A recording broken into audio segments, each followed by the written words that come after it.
So hello guys, what's up? Waslik Brakatak mga kalaning dyan. Ito ang ating pagbabalik sa reaction video mga kalaning. At syempre dito tayo sa viral ngayon, no?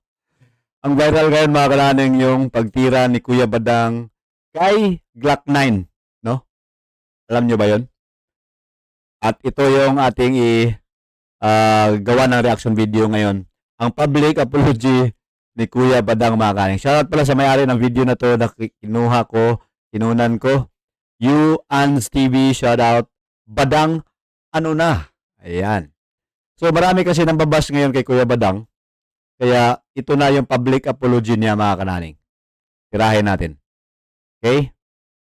Let's go! Magandang gabi sa inyong lahat.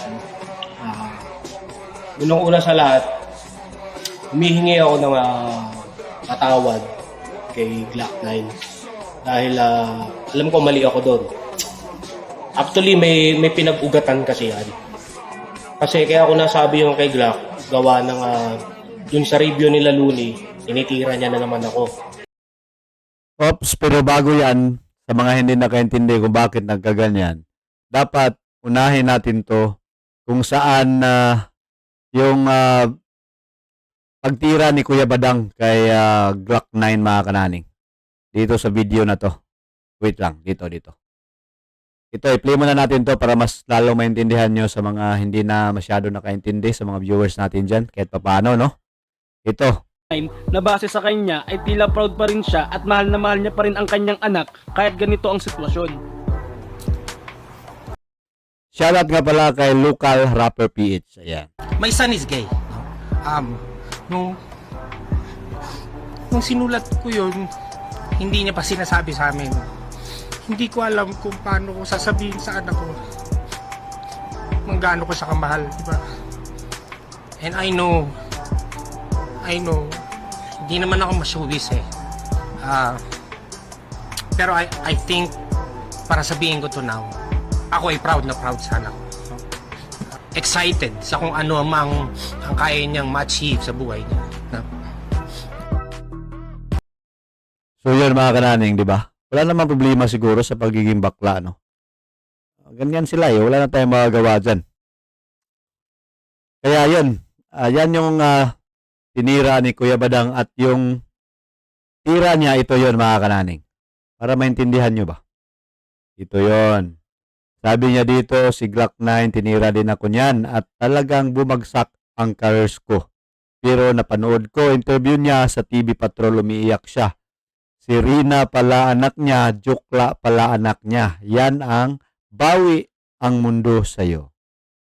Kaya yun, maraming nagbabas din ngayon kay Kuya Badang mga kananing. At ito yung kanyang public apology. Ituloy natin to mga kananing.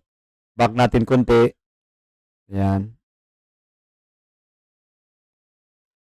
Let's go. Unang-una sa lahat, humihingi ako ng patawad kay Glock 9. Dahil alam ko mali ako doon. Actually, may pinag-ugatan kasi yan. Kasi kaya ako nasabi yung kay Glock, gawa ng dun sa review nila Looney, tinitira niya na naman ako. So para nag-trigger na naman ako doon, gawa ng syempre maalala ko magkasama sila dun sa isang baraka lang. Habang nire-review nila yung battle nila Smug, ako na naman yung pinag-uusapan. So parang na-trigger ako, kaya parang nadamay ko ulit si Glock. Pero humihingi na ako ng pasensya doon, lalo na sa anak niya, lalo na sa mga LGBT community.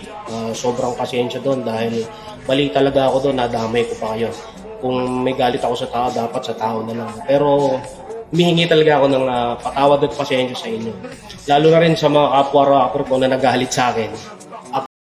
Yun, marami talagang tumitira ngayon kay Kuya Badang, no? Dahil doon. Glock 9 eh. Magkano lang yan sila eh.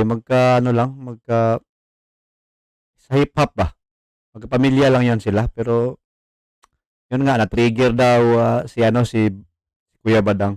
So, panoorin natin yan siguro yung kung saan si Badang na-trigger, no? Hanapin natin yan ulit. Actually, hindi ko naman talaga gagawin sana to, pero para sa akin na lang, sa sarili ko na lang na mali talaga ako doon. At marami ako nasagasaan, lalo na sa mga fans ni Glock, lalo na sa mga taong nasa paligid ko, na nadismaya. Pero yun, hinihingi ko ng pasensya sa inyo yun. Nagpa-public apology ako dahil hindi naman kasi parang biro lang din doon. No? Tsaka wala na naman shit kami ni Glock eh. So ako talaga yung may mali doon. At sana maunawaan nyo din na, di ba, nag-trigger lang din ako dahil ginalo ni. Pero ngayon, naiisip ko na rin na dapat di ko na lang pinatulan. Na nagdala lang ako na naman ng bugso ng damdamin. Kasi, kumbaga, nananahimik na talaga ako. Pag ako nadadamay, talagang tuwan-tuwa ang mga tao eh. Pero pag ako talaga nagsalita, marami na apektuhan. Kaya siguro, doon na lang din ako Yan, grabe, no? Ito kasi si Kuya Badang din, palagi nadadamay sa mga battle, no? Lalo na sa flip-top, mga kananing. Talagang ano siya eh. Sikat doon, mga kananing, palagi nadadamay sa mga laban ng sa battle. Grabe. bumase. Pero humihingi talaga ako ng pasensya sa lahat. Lalo na dyan lalo na kay Boss P, no? Kay Boss P. Okay lang naman sa akin kung tinanggal ako sa Gapo o sa iba pang event. Walang problema sa akin yun. Kahit di na nga ako habang buhay bumatil, mas okay, mas matahimik ang buhay. Hindi ko naman talaga plano bumatil eh. Pero syempre, inofira nila ako dati. Pero sa akin wala naman yun. At thankful pa rin ako kay Boss P. At kung ano man ang nangyari, kung ano man yung nagawa ko, sobrang pasensya, patawad. Yan po ang masasabi ko. Alright. So, yun mga kananing, no? Yan yung public apology ni Kuya Badang, mga kananing. Mukhang sincero naman siya, mga kananing, no? Na talagang inako na niya na mali talaga siya doon. Mali talaga siya doon. Kaya ngayon, na-realize niya siguro ang dami nang tumitira sa kanya, mga kapwa rapper din, na talagang mali si Kuya Badang doon, mga kananing. So, yun. Sana naintindihan nyo. At sa sunod siguro, hanapin natin yung kung saan siya nag-trigger na pinag-uusapan daw sila ni ni Glock 9 at saka ni Lons. Kaya, yun, siguro yun yung isusunod natin. No? Alright, so yun lang mga kananing.